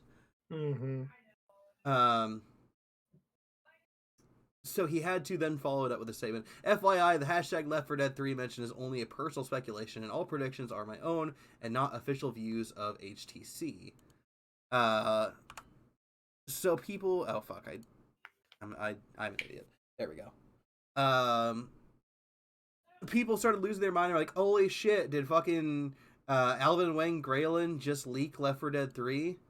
So Valve ended up having to do some some damage control. Yeah, thank you.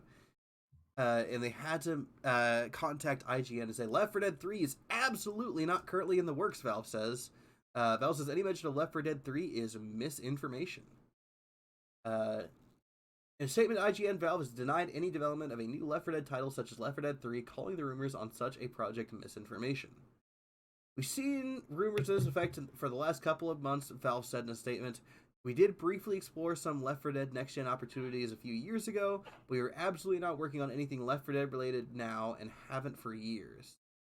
It's clear some people are having fun creating misinformation to spin up the community and our other outlets. Unfortunately, for now, a new Left 4 Dead game is not something we're working on.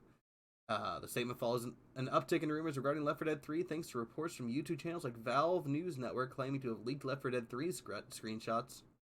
Furthermore, an HAC representative from China published a recent talk they gave on VR that included a mention of Left 4 Dead 3. However, according to Valve, there were some explorations in next-gen Left 4 Dead titles in the past. A new game in the zombie series is not currently in active development. So, yeah, like I said, all in one day, we had Valve show up. We had our hopes brought up. Everyone got excited. Left 4 Dead 3 is coming back, baby. And then Valve shot us in the fucking heart. Yeah. I mean, well, this was kind of they get a little bit for expecting anything out of Valve right now because of the way that their company is structured. Like, Jeremy, are you familiar with their company structure? Yes, I'm very familiar with it. Matt, are you at all? I'm not, but I know what they've brought out in the last 12 months. It's been significant. Matt, yeah. And to explain to anybody who's not aware, the company structure works like this. Basically, they have kind of like a pick up and unplug kind of policy. Move your desk. Move your desk. Thank you. Where basically you get to work on whatever project you feel like working on. And there's a whole bunch of active projects at any point in time. Anybody can pitch it. Anybody can start working on it. As long as you can convince enough of your coworkers to work on your project, you can start working on a project. So what it leads to is kind of a double-edged sword. On one hand, when something gets produced, when a new project gets finished, it's of really high quality because the people who were working on it were so passionate about the project that they were willing to work on it from beginning to end and get it out there. But it also means there's a shit ton of projects that just slowly peter out over time because gradually people, the new game smell wears off and people get sick of, working on the project, and they see somebody else working on a cooler project and they go, oh, I want to work on that one. And just eventually give up on it. Flapjack, aka Nobody Does Anything. He's talking about his above comment. What does Valve even do nowadays aside from shitting on Dota and cashing from CSGO skins? AKA Nobody Does Anything. I mean, they brought out the Valve Index. That was big. Yeah, that's the thing. Is the Valve Index is like a big thing, and it's because it's a cool thing, because it's like cool technology. It's because they cared enough to continue to work on it. Dude, but VR is the headset of all headsets now. I know Flapjack hasn't had a chance to experience VR, but all three of us have VR headsets, and I think it's all pretty much agreed on is that VR at its best is mind-blowing. Absolutely. At its best, 100%, yeah. Even VR normally, right, is pretty fucking awesome. But if you think you've been scared by video games, you haven't been scared. You haven't before. seen shit until you've done VR. And Oh, that's yeah. not me over exaggerating. Like, you want like chills to go up your spine and actually jump out of your seat, like physically. Throw on a VR headset, dude. It's that immersive. It's still, I think, the big barrier, though, just like Flapjack just said in the chat, is that it's so hard to get into VR. You have to have you can get the cheap headsets, but they all have a pretty mediocre experience. Yeah. I mean, exactly. It's like 800 PC, 500 for a headset. So, I mean, that's the bare minimum, right? It's like $1,000 for the new Index headset. Well, the next Oculus Quest that comes out, whatever the next version is, I'm sure it'll be better quality as far as the FPS goes. And it'll probably be $600, and you don't need a computer for it. Yeah. Yeah. That's the big thing about it it's just it's difficult to get into, and I think that the Oculus Quest, like you mentioned, Matt, is definitely a step in the right direction. It's becoming less of a thing that you have to get a big beefy PC for. just to play VR. It's gonna be more of a just strap it on your face and go. Literally, you could just carry it around in your backpack and pull it out in a park. Oh yeah, it's wild what you could do with it. But it is only 70 FPS, so. Which, to be fair, the human eye can see, like, what is it, like 30 FPS is the fastest the human eye can see?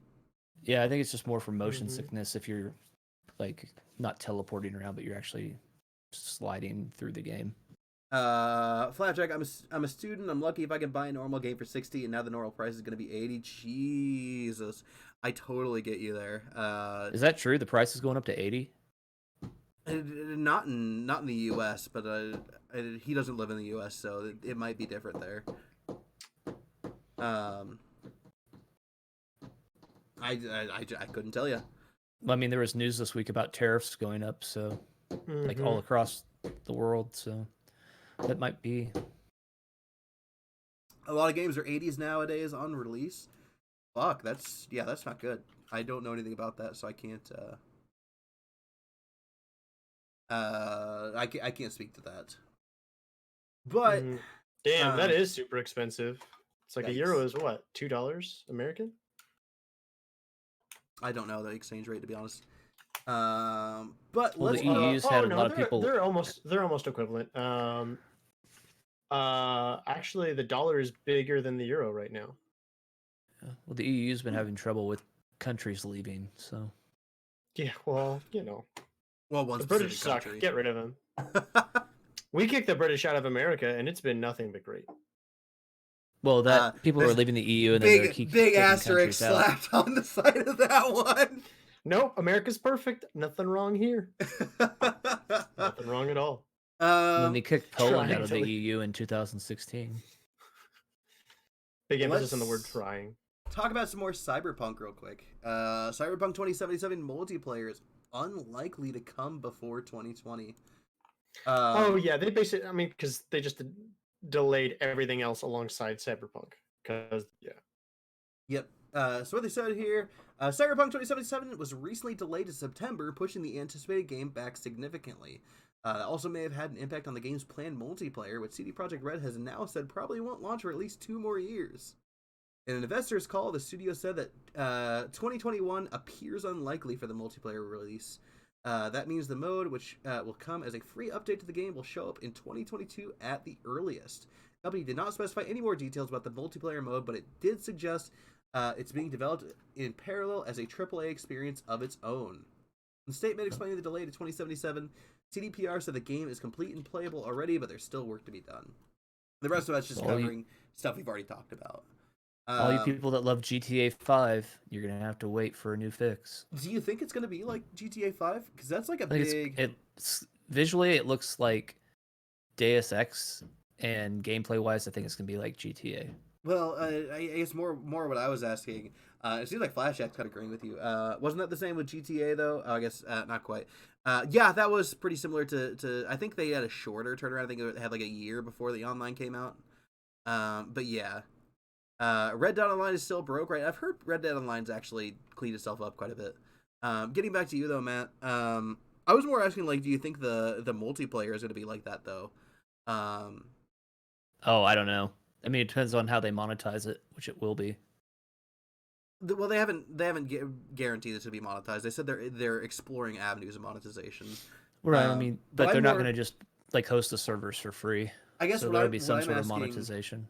What I'm asking is, do you think like the way that the game plays online is going to be similar to GTA, where you get dropped in a lobby with like I have no idea, 20 other people, and you just drive around doing crazy shit, and then find a map to do or a match to do like one of the mini games? It would be nice if it was minigame oriented and they had like, and maybe you could do like co-op, like do a playthrough of the game, like redo like a co-op playthrough of the game or something, or maybe they'll have DLCs where it's like, you know, you do raids or something where it's like, you know, 20 people in a group working towards a goal. Like, oh my God, Destiny. Yeah. Flapjack, you Your comment got caught by our auto moderator. I had to allow it. It said Red Dead RDR2 online RP looks fun as fuck. I want to do it with my shit American accent. Evidently, shit American gets blocked by your auto mod. I had to fix that. Oh, you heard what happened with Google this week, right? No, what happened with Google? No, it wasn't Google. It was Facebook. Facebook translator translated something from Chinese into English, or from English into Chinese, but the translation came out. No, it was Xi Jinping's name translated from Chinese into English, and it translated it to Chinese piece of shit. What? On Facebook, and it became this huge deal, and Facebook had to issue a formal apology and look for how the coding got messed up to where it would translate his name that way. Flapjack's cracking up. Seriously, that happened this week. There's no way. 100% true. I like that. I like that Facebook cucked out on it too. They're like, "I'm sorry, this happened." Yeah, I mean, obviously, a code error translated his name into piece of shit. Really?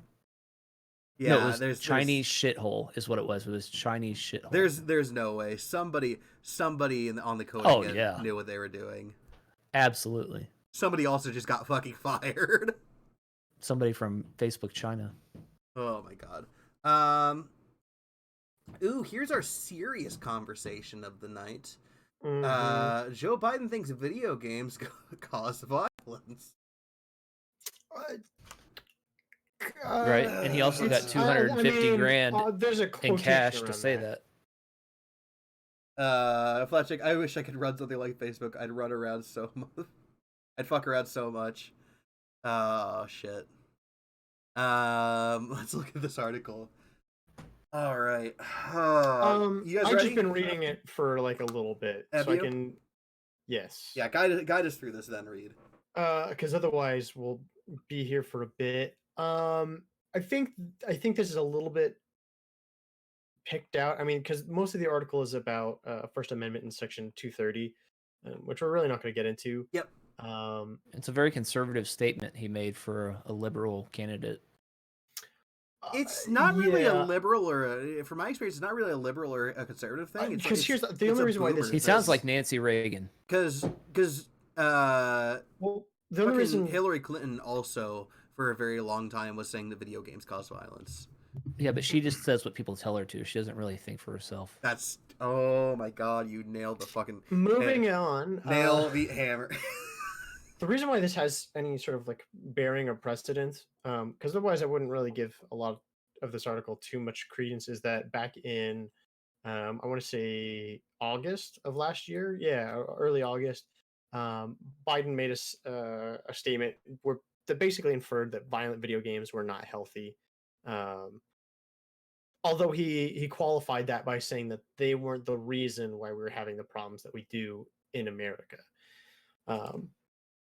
And in a recent interview, where it's mostly talking about one of the things where he was like in Silicon Valley, meeting with different executives and things like that. He was frustrated in referring to somebody, and here's the basic section. It says, there are places where President Obama and I have disagreed. About 30% of the time, I was able to convince him of my side of the equation. 70% of the time, I wasn't when we disagreed, when he laid something out. And you may recall the criticism I got for meeting with the leaders in Silicon Valley when I was trying to work out an agreement dealing with them protecting intellectual property for artists in the United States of America. And at one point, one of the little creeps sitting around that table, who was close to a billionaire, who told me he was an artist because he was able to come up with games to teach you how to kill people. You know, and then the interviewer said, like video games. Yeah, video games. And I was lectured by one of the senior leaders there that by saying if I insisted on what Lade, which the Lade would be the person who was talking about this legislation that they were discussing, put together, that they were going to support, that he thought they were going to support, that they would blow up the network, as in fight him on this legislation. And then he doesn't really talk about video games that much from then on. But Okay. it's just kind of like an out of hand. It shows kind of where the only really reason why it has any bearing, I think, is just because it just shows how he's not connected to video games or the video game market. Um, Well, yeah. I mean, he was the former vice president of the United States. He's more like obviously spends most of his time trying to like accumulate power. Well, I think he's just 25 billion years old. Yeah, he's not a boomer. He's like from the Greatest Generation, He's almost, like- right? Oh Am I my wrong? God. No, he's definitely fucking ancient. How old is Joe? 77. Okay, that's boomer. 77, Never yeah, mind. He's a straight boomer. It's actual boomer, yeah, but I got nothing against boomers except for the fact that they ruin the economy and have made life almost impossible for a modern day millennial. But other than that, I got nothing against him. He's 77. He was born in 1942. Booshakalaka, 100% of people that play video games do the murders. They said whatever gets them votes from old ass voters. Also, Flapjack posted a link here. And violence. Oh, it's Well- from He was talking about how I was talking about video games cause real world violence, Well, which they definitely don't. Just because I've killed 25 hookers in my life doesn't mean that GTA has influenced me. Flapjack, if Well- video games make you murder and shit like that, you're fucked in the head already. That's generally been the Yes. take that I think all of us have had discussing this. Absolutely. No, yeah, Well, yeah. I honestly do think that to a certain degree that Boom Shakalaka is correct. That this has far more to do with trying to get the boomer voter base who do believe these things rather than out of anything he particularly. I disagree, right? Because I think I think that the voting power for the Democrats lies mostly in the youth vote, but Joe Biden just can't shut up his goddamn mouth for like 10 seconds. And he keeps talking about we play a record for the baby, like just shit like that, where it just shows that he's so out of touch. I like when I don't think- I like when the little children play with my leg hairs. Yeah, no, It's so fucking creepy. no, Well- I think any older Democrat is probably committed. It's more trying to appeal to the youth vote as far as Democrats go right now. If I think all- them god darn video games are made by the devil. Matt, go ahead. I think all the politicians are hypocrites because Yeah, that's people politics, would right? That's so politics. so people but people like especially kids, they learn like what's appropriate, what's not appropriate by watching the people that they're supposed to respect. So whether it's people in their house, how do they handle things when things are going wrong? Do they throw a fit? Do they handle it gracefully? Do they think about it logically? Okay, well that's probably how I should handle it. That's them learning how to handle situations. Violence is not that much different. The United States government is allowed to, when somebody threatens the government, they're allowed to take extreme reactionary tactics, going to war. They can send the FBI after you with SWAT teams, like all sorts of things, right? Guns blazing. So people see that example. However, these citizens aren't allowed to live by those same rules. If somebody does something like that to them, they're supposed to call someone to take care of it for them. They don't actually get to act out the defense of themselves. It's like Matt, an unnatural thing. So the point is, like, for them to say video games cause like people to be violent, most likely video games are an outlet for these people's frustration that they have by not getting to represent themselves in a natural way while watching an organization that holds power over them getting to act out whatever they want. Are you trying to red pill us and say that the government is inciting people to violence? Or No, it's but inhibiting them. Hey, I'm when, down. when, letting when out their the violence. United States when the United States is at feed me all war, the red pills. when the United States is at war, the media makes a shit ton of money because people are glued to their TV screens and the media is constantly showing war footage and talking about it. Mm-hmm. Are you saying that people need to get out their violent urges? Are you saying we need think- a purge? No, I'm saying that like it's natural to That's defend just seamless to yourself get rid of the and to Pokemon Go try to players. assert your own power. Mm-hmm. And most laws in America require you to call the police. And you're not allowed that natural instinct to do what comes naturally. So you suppress it. And then they wonder why violent video games are popular because people are getting out that suppressed aggression. So you're Jeremy, saying do you have suppressed aggression? How many violent video games do you play? I almost exclusively play violent video games. just don't get caught? Great advice from Boom Shakalaka. Yeah, no, I just got done, or I just played some GTA the other day. I played some Siege before that. I mean, almost every game I play is violent. Have there been adults in your life that have been massive hypocrites? Yes. Yeah. There you go. What? I really don't know what you're saying. I don't know that I So are you follow. saying- Hold on. I'm saying that it's the government saying that video games cause violence is a whole bunch of bullshit that is like, it's just absolute bullshit coming from the mouths of hypocrites. Well, Matt, How many bombs did I he drop agree while Joe with you, Biden but was I in don't office? agree with how you're saying it. I think after his last statement, I think I get what he's saying. Yeah, I don't agree with it though. Well, why don't you agree with it, Reed? I mean, I agree with the idea that video games don't cause violence, but it's not just because, it's not like the cyclical argument of like, well, they say video games cause violence, but they're liars, so because of that, ad hominem, video games don't cause violence. It's that whole part is removed. Video games just are. People consume them, and then they are still normal people. They are not driven by video games to cause violence. It has nothing to do with politicians. I wasn't saying that. What were you saying then, Matt? I was saying that if politicians are saying that video games cause violence, they're being hypocrites because the best example of violence comes from the government. I mean, but they are saying it though. Yeah, they could say it, but they say so much shit that isn't true. You know, I mean, it's just add it to the list. That's certainly true. They say things that sound nice that get people to respond.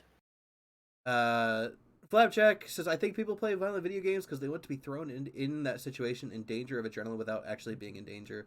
To a certain degree, I agree. I mean, the reasons for playing it are going to be varied and different. But I think the real reason that people play violent video games is the same reason that people watch violent media or violent movies and TV shows. Because it's cool. Yeah, it's because it's cool. It's because the story, good stories have conflict. That's been true since like fucking Shakespeare, man. All the best Shakespeare, like you look at Macbeth, you look at Romeo and Juliet. They have big fight scenes. They've got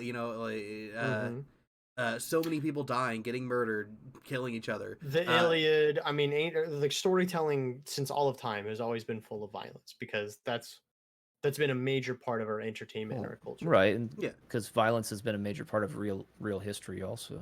Well, it's also because violence is usually begotten. Boom shakalaka and tits. And also because violence is often seated in conflict, and as we know, conflict is the birthing chamber of all good storytelling. Yep. And that's, I mean, so I don't think it's. I think it has nothing to do with human nature at all. How much storytelling is there in Mordhau? Not much, admittedly. But the other half of it is this, and it has to do with the spirit of competition. I know I've quoted this before on the podcast, but I think that Chris Raygun's explanation of this. Mordhau is just pure autism. Fuck me, man. I fucking love. I love Mordhau. I might also be autistic, so. It's okay. We love you, Jeremy. But the Chris Raygun's explanation of this, I think, was the best that I've heard. And like I said, I know I quoted this before, but I'm gonna say it again. He does like kind of explaining why playing a multiplayer game is not participating and engaging and getting excited for violence. He runs through a match of him playing Halo, and he runs through a specific play that he makes, and explains how, like step by step, what he's thinking about. I need to jump over this guy in order to disorient him. I need to throw this grenade down the hole to hopefully get to easily finish him off. And by the time once he's done, he goes. Now you'll notice during no part of me going through this did I say I'm excited to kill someone. The entire time I'm thinking tactically. I'm thinking logistically. I am making a play, much like a football game. So is somebody in real life that's trying to kill another person in real life.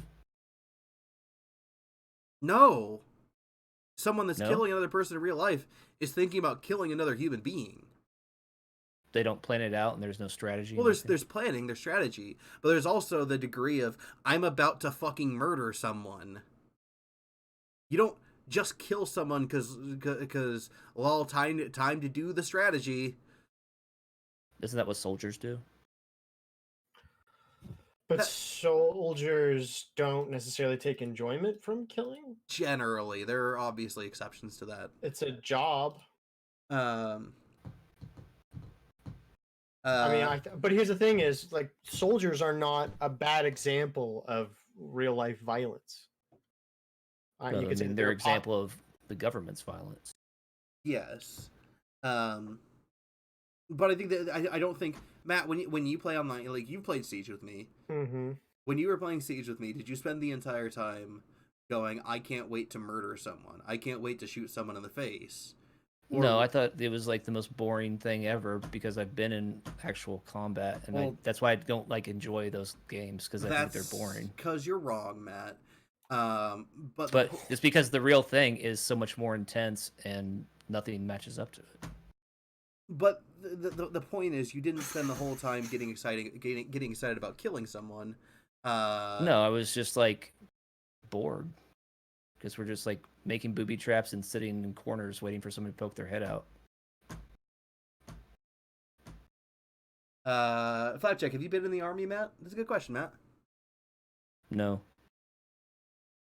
Yes. Yeah. Yeah. I think, yeah. I don't know. Because let's get back to the main topic at hand, which is the problem is that there's violence being done. There's by shooters, like school shootings and things like that. People who point at that and blame video game violence. It's a real. I mean, that's for the most part. That's really what we're talking about here. The guy who went to the movie theater and shot, people who've gone to schools, all the mass shooting events that have all happened. And the idea that video games have been in any way related to those events is absolute fucking bananas retardo.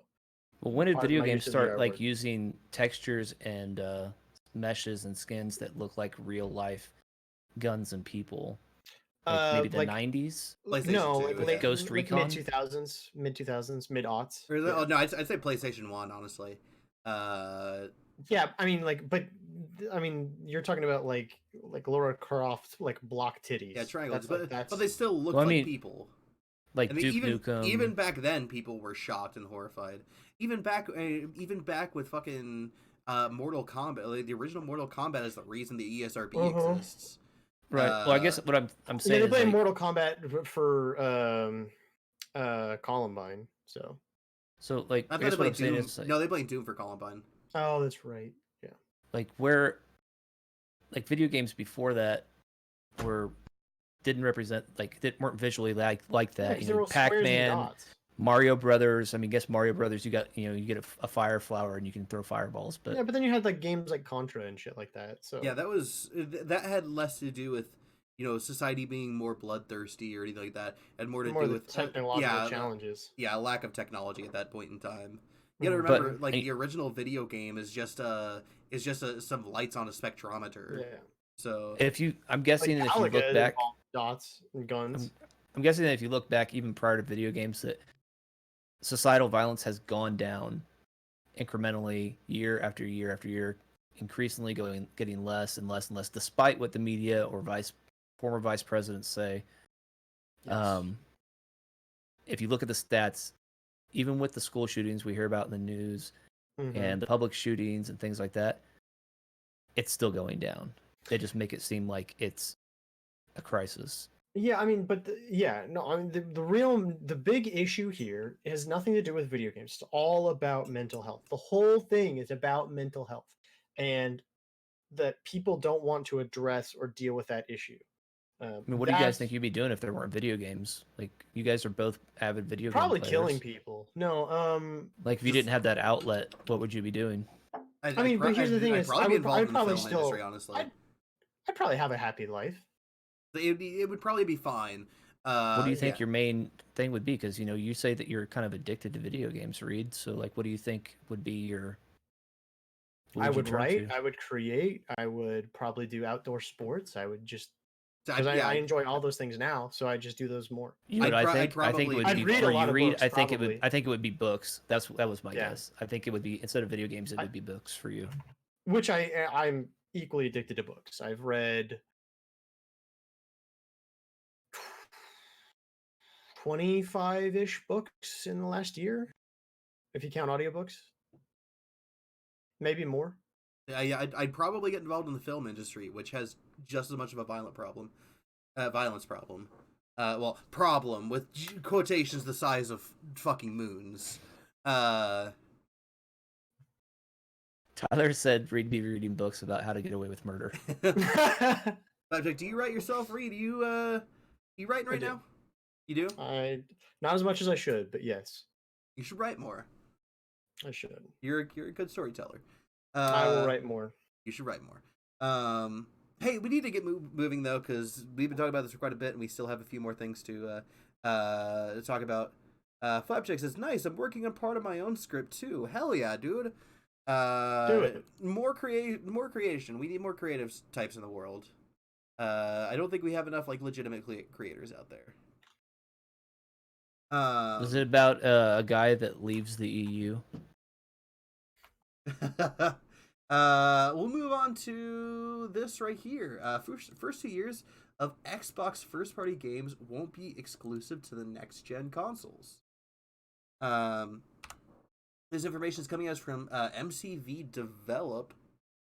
All of our games will play up and down that family of devices. Xbox Matt Booty ends up the next-gen exclusives as we know it. Matt, is this you? Yep, Matt Booty. That Matt was Booty. my name for like 10 years, in my 20s when I was in really good shape. That's where I made all my money. What a great name. I was the pizza guy for 5 of those years. I dig it. Flapjacks. It's called Azorian. It's a fantasy book / script. That's dope as fuck, dude. You should keep working on that. Especially because we need more fantasy in the film industry, if that's what you're shooting for. But let's go ahead and have a look at this article here. It's now been over 6 years since the troubled launch of the Xbox One. Another 10 months or so until we'll see the release of Microsoft's Xbox Series X. Yet despite all that, we've never seen a platform holder less in need of a next-gen boost than Microsoft is now. That confidence came through in an interview and casual chat we had at Microsoft's XO19 meeting late last year. Across the board, there's momentum, fresh ideas, and a sense of focus around Microsoft's gaming arm at present. The platform is buzzing. In charge of the Xbox Game Pass is Matt Booty, head of the Xbox Game Studios, who we caught up with to discuss how Microsoft's now 15 internal studios were faring, how they fit into the plan for the Series X, whether any more acquisitions were on the cards. Generation X. It would be easy to think that Microsoft's veritable army of developers would be targeting the Series X launch date, but Booty agrees with us that we propose that there will be a very different kind of console launch, with first-party games being compatible across all Microsoft's hardware, existing and new, ending the usual platform reset that we've seen in the past with such launches. As our content comes out over the next 2 years, all of our games, sort of like PC, will be play up and down that family of devices, Booty explains. We want to make sure that if someone invests in Xbox between now and Series X, that they feel like they have made a good investment and that we're committed to them and their content. That also means it's also unlikely that there will be much pressure from Microsoft, at least, on third-party publishers to turn out hardware-exclusive titles for the relatively small day-one audience of Xbox Series X owners. In short, Microsoft is rewriting the rules of the console launch. I want to stop here to discuss how I'm a little frustrated that this is the level that we're at now, that allowing you to play games from a previous console generation is applauded, is like a revolutionary thing. Yeah, because people didn't do it, right? They did, like, back in the day. I know, but the last generation they did. The last generation they didn't. We're one console generation from the last time you were able to do that, and in news articles are already like, "Yay! You can play your Xbox One games on your Xbox Series X." It's like, dude. I'm gonna go out on a limb and say last console generation sucked. Yeah, generally. There were some quality games, but for the most part, it was kind of shit. Just there's nothing about it that just really felt super great. It was just a slightly upgraded console with less features than the one before it. Yeah, I don't know. It's frustrating, and it drives me a little nuts that it drives me a little nuts that you look at, like, you know, what I still 100% believe is the best console that we have seen. The PlayStation 2 could play, you know, PlayStation 1 games, and that wasn't like a surprising, shocking thing. That was like, yeah, of course it can.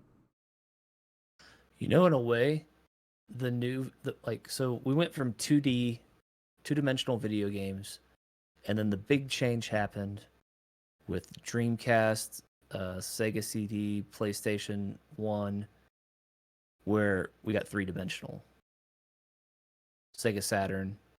Mm-hmm. We got 3-dimensional. And since things went 3-dimensional, from a macro viewpoint, we've had like a lot of good years with a lot of good games, but you can only go so far, you know, with that new technology. So it's possible that, you know, the consoles weren't that great, and the games haven't been that great overall, I guess. But maybe that's limited because it's been so long since a new form factor came out. You know, 3-dimensional has been the standard now for over 20 years. So, you know, maybe VR is the new thing that is going to change it up to bring in the new wave of now games are going to be new and different. Potentially. I think there has to be some major technological breakthroughs. I think we're still 5 years away from seeing VR really hit its stride. Yep. Yeah. That's a fair estimate, around that time. Making it cheap enough so it's accessible to everybody for good quality. I think with this generation, as with last generation, the real king will be games. It'll be the quality of games, who can make the best quality game without fucking shitting the bed monetarily. Like, because right now it's like all AAA games, it's like the budget has to be like $20 million, which I guess it's more feasible nowadays considering how much money video games make. Like, the video game industry blows everything out of the water as far as money moved. But I think it's going to be that, and also who can take a chance and start up a new IP without shitting the bed. So I want to address Boom Shakalaka's questions here real quick. So get to these questions whenever you get time. Any of you buying the new DBZ Kakarot, you think? I don't know. I like it. It looks really cool. I'm kind of on the fence as to whether or not I'm going to get it, to be honest. I feel like if I do buy it, I'm going to have a good time, but I don't know that I'm going to have a good enough time that... like I'm not, like, jonesing for it, you know? The thing, are you still being on another podcast tomorrow? Well, I guess actually let me let you guys answer. Don't mean to cut you guys off. You guys gonna get Kakarot? Oh. No. No. Fair No, I've got so many other games that I need to get to first before I buy anything else. And I just bought... Yeah. Yeah, that's fair. The other thing, are you guys still being on another podcast tomorrow? If so, where can I watch it or the replay later? That's a very good question. Yes, at the very least, me and Reed. Matt, I don't know if you're going to be on. That's up to you. Let me check my calendar. I think I have a family thing tomorrow. Okay. In the meantime, the show they're going to be on is the Idiot Syncratic Podcast, which you could find them here on Twitch. They also are on Spotify. They've got a whole bunch of stuff that they're on. I can. What time tomorrow? It's going to be at noon tomorrow. Although noon Central Time? Yeah, noon Central Time. They have a 4-hour show, but they also have Drop a lot the more. link in the chat. Also, we'll host them here on our... yes, it'll be hosted here. My family thing's at 3:00, so I could probably do like an hour or so. Yeah, they do have a really like kind of lax they do have a pretty lax schedule or not schedule but like policy for guests, where generally the guests will kind of like come in and leave as they feel like it. Here is the link to their website where you can find all of their stuff. idiotsyncratic.show. So yes, we will be on there at noon tomorrow. Reed and I think we're both going to be out for the full show. Hell yeah. Matt, since you got your thing, you said there for like 3 hours. I could probably stay for an hour. I've got a family thing at 3 p.m. That's totally understandable. It's gonna be a good time. They're a fun bunch. They're definitely a different vibe than us. But they're a fun time. I always enjoy watching them. So I hope to see you guys there. But let's get back into our article here. Flapjack, more content. Fuck yeah. Yay. More content. So Xbox's new games, or their first party titles, at least for the first couple of years, are going to be able to play on last gen and next gen hardware. However, PS5 not so much. Sony will have PS5 only launch titles at launch, Jason Schreier says. Microsoft will be a lot less about exclusives. In a recent Kotaku Split Screen podcast, Jason Schreier talks about exclusives for Sony's upcoming PS5 and Microsoft Xbox Series X. As covered earlier this year, Microsoft Xbox Series X won't have exclusive titles from its first-party studios until late 2021. As our content comes out over the next year, 2 years, all our games, sort of like PC, will play up and down that family devices, Xbox Game Studios head Matt Booty told MCV. We want to make sure, hashtag Matt Booty, my dudes. We want to make sure that if someone invests in Xbox between now and Series X, they feel they made a good investment and we're committed to them with content.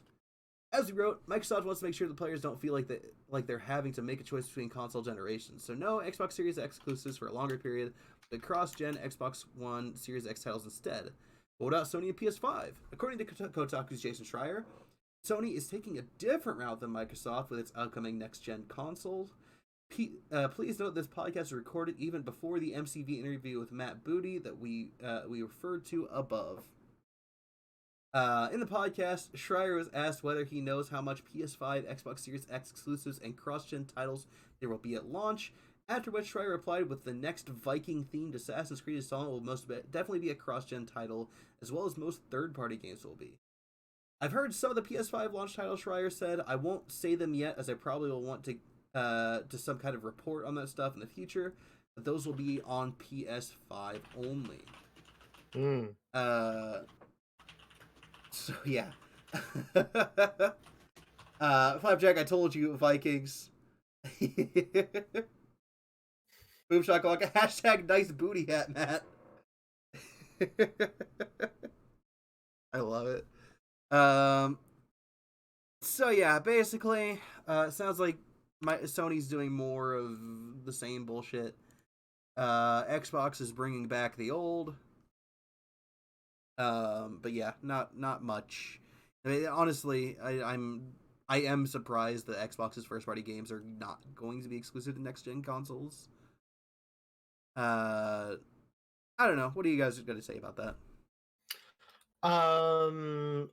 Sony has generally always been very slow and inflexible to kind of like adapt to shifts in things. I think Microsoft is trying to be proactive and build up a lot of positive will by kind of like loosening the reins a little bit, loosening the leash a little bit. So, well, I've yet to see how this kind of plays out. It'll be a whole new generation, clean slate for both people. Yeah, I'm interested to see how it goes. Yep. Let's hit our last handful of You don't want to know what I think? Oh, my bad. No, we don't. No. Go ahead, Matt. My mistake. Please go ahead, Matt. Sony's going to buy ZeniMax, and they're going to release the PS5 as a streaming console. I don't see that happening. It's not. No. I don't see how that could happen. And then Sega's going to take over. Sega's going to take over. Because Sega's the next EA. You guys heard it from Matt. Sega is the next EA. We know this for sure. Boom Shakalaka, bet money on it. Fuck yeah. All right, we got a couple more pieces here. Smash announces a new character. Some people don't like it. Reed, who is that new character? It's Brendan Bryce. New Smash character. It's Byleth from the Fire Emblem franchise. Everybody was kind of like, about it because they're like, oh, Byleth, who? Because everyone was hoping there'd be like a third party person, you know, Master Chief, fucking Doom Guy is I don't see how Doom Guy wouldn't be a perfect perfect Smash character. Or Crash Bandicoot. I mean, just all of these different other characters or whatnot. Even Video Donkey made a great video about this. But it does like characters from Black Butler. That's because most Fire Emblem characters look like Black Butler characters. Yes. But the reason why this kind of stands, it's from the most recent Fire Emblem game, which was also the highest selling Fire Emblem game of all time. It makes a little bit of sense. Nintendo being a Japanese company and Fire Emblem being one of the hugest franchises in the East, kind of makes a little sense as to why they went with this decision. As we all knew, what Smash needed was more Sword Boys. You can always have more. We don't have enough Sword Boys in Smash Bros. Oh, I need some more Sword Boys. So yeah, that's the new Smash Bros. Thing. I know not everybody's super wild about that. Don't exactly blame them because that's a boring addition. Whoa, did you say the new Smash Bros. Is a boring addition? No, the new character for Smash Bros. Is a boring addition. Flapjack, they need to add Geralt. They need to ask Geralt. They need to ask Geralt. That's a Freudian slip if I've ever seen one. Man, I love looking at Geralt's ass. You don't even know. Okay. More of that, please. Epic exclusives on the Epic Game Store doing well. 108 million customers with 680 million in revenue. Reed, that's what you sound like when you eat cereal. Boom Shakalaka, it's like a sexy shell.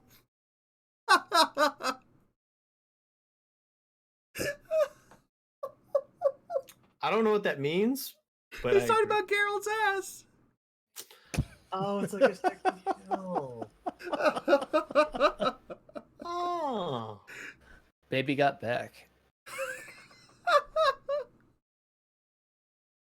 GameStop reports bad holiday sales numbers, down 20% under last year. Stocks down 18%. Here we are chronicling the further downward spiral of GameStop.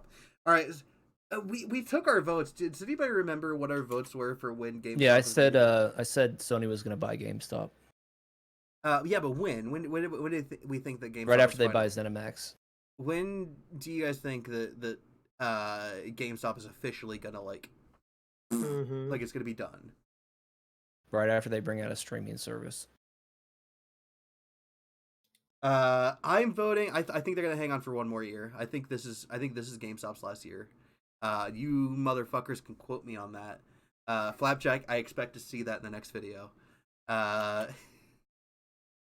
know, it's gonna be difficult for them is to liquidate. Like a lot of times, companies go bankrupt, and hopefully they can liquidate their assets, which for GameStop would be like selling all the games they have stockpiled. Well, I think most of their money's probably in their in the land that they own, like all the I mean, except for the places where they're leasing. If they own the buildings, like the actual whatnot, that's probably worth a decent pretty penny. Oh, if they went through a major rebranding and overhaul change, they could save that company totally. What? Totally. I don't know if the market. I don't think it's bad business, Reed. It's the market can't support game stores. If they sold sandwiches, I think they would do okay. But then it wouldn't be GameStop. It would be a different company.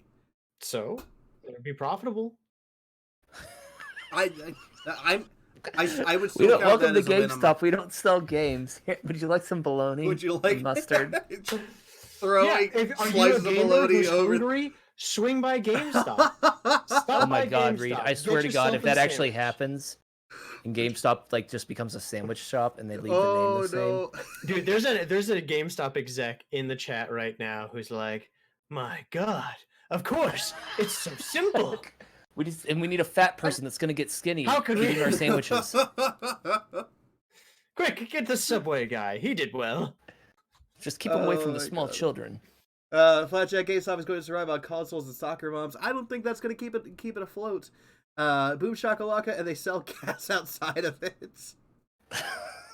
Flapjack, Reed's a mastermind. They need to sell game-related food.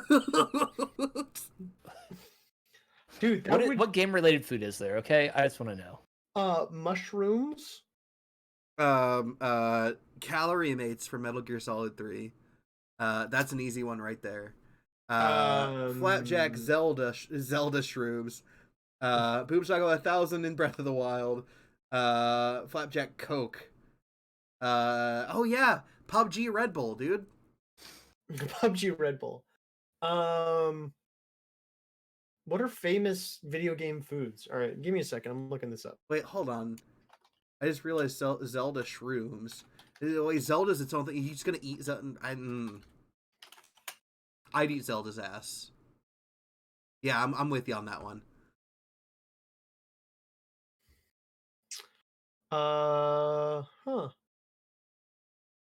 Butterscotch cinnamon pie from Undertale.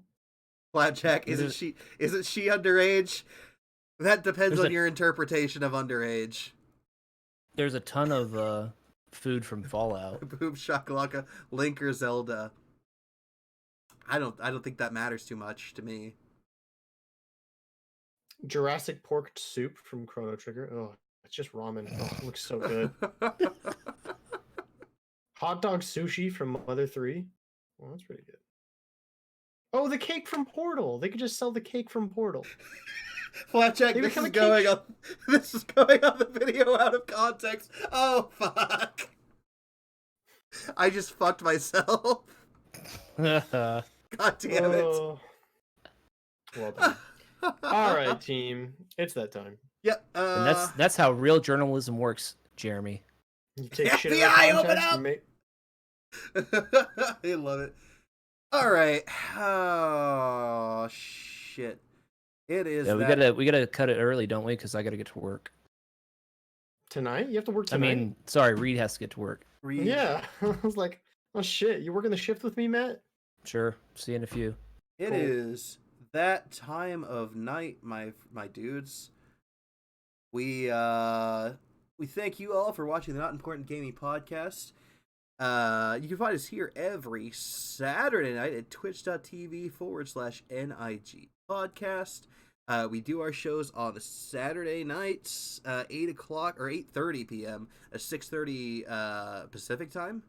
Yep. Catch our old VODs at youtube.com/notimportantgaming. You can find us on Twitter at @GamingImportant. Since I've taken over, the Twitter has been motherfucking bumping, dude. Do we have any image on it yet?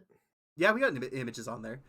What is it? Twitter Gaming Important. Yeah, have a look and see what's going on over there since I took over. We also, like I mentioned before, we are going to be on the Idiot Syncretic podcast tomorrow. You can catch that at noon Central Time. And it's going to be a good time. I don't know all the topics we're going to be talking about. I know one of the ones we're going to be talking about, though, is the rainforest, which I am super excited to corrupt. That's going to be a topic tomorrow? Yeah, that's a topic tomorrow. Oh my God. I am super excited to corrupt those sweet innocent boys. Again, out of context, please, Jeremy, stop. Yeah. Sorry, you guys. Sorry we have to, say goodbye. But you don't have to go home. You could sit on Jeremy's lap. But yeah, so be sure to check out the Idiot Syncretic podcast. Make sure to subscribe to them as well. They're a great time. I just tried to say some things that could be cut out to make you look bad, Jeremy. The podcast is so horny tonight, dude. Boom shakalaka, I am horny every night. You don't even know. Yeah, with that, we're gonna call it. Hey, thank you guys so much for watching. Have a great night. You guys keep on being you, beautiful people. Bye.